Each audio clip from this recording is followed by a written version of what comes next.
பிரியமானவர்களே, இன்று இயேசுவின் வார்த்தையின் மூலம் நாம் ஒரு ஆறுதலையும் நம்பிக்கையும் பெறப்போகிறோம். என் வாழ்க்கையில் என்னை யாரும் புரிந்து கொள்ளவில்லை, என்னை யாரும் அன்பு செய்யவில்லை, எனக்கென்று யாரும் இல்லை, நான் தனிமையில் தவிக்கின்றேன், என் வாழ்க்கையில் நல்லது எதுவுமே நடக்கவில்லை, என் எதிர்காலம் எதை நோக்கி சென்று கொண்டிருக்கிறது என்ற கேள்விக்குறியோடு வாழ்ந்து கொண்டிருக்கின்றீர்களா?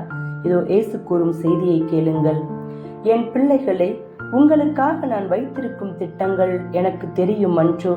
அவை வளமான எதிர்காலத்தையும் நம்பிக்கையையும் உங்களுக்கு அளிப்பதற்கான நல்வாழ்வின் திட்டங்களே அன்றி கேடு விளைவிப்பதற்கான திட்டங்கள் அல்ல என்கிறார் நம் ஆண்டவர். நம் வாழ்க்கையில் சில நேரங்களில் தோல்விகள், அவமானங்கள், நோய்கள், நிராகரிப்புகள், பொருளாதார சிக்கல்கள், தனிமை என பல பிரச்சனைகள் சிக்கி தவித்துக் கொண்டிருக்கிறோம். நம்மை படைத்த தேவன் நம்மை மறந்து விடவில்லை. பயப்படாதே, உனக்கான எதிர்காலத்தை நான் தயார் செய்து வைத்திருக்கிறேன், என்னை நம்பு என்று நம் ஆண்டவர் சொல்லுகிறார். என் பிள்ளைகளே, நம் தேவனை நம்புவோம். அவர் நம் வாழ்க்கையை மாற்றுவார். நம்பிக்கை இழக்காமல் இருங்கள். உங்களுக்கான எதிர்காலம் காத்திருக்கிறது. வாருங்கள், நம் தேவனை நோக்கி ஜெபிப்போம்.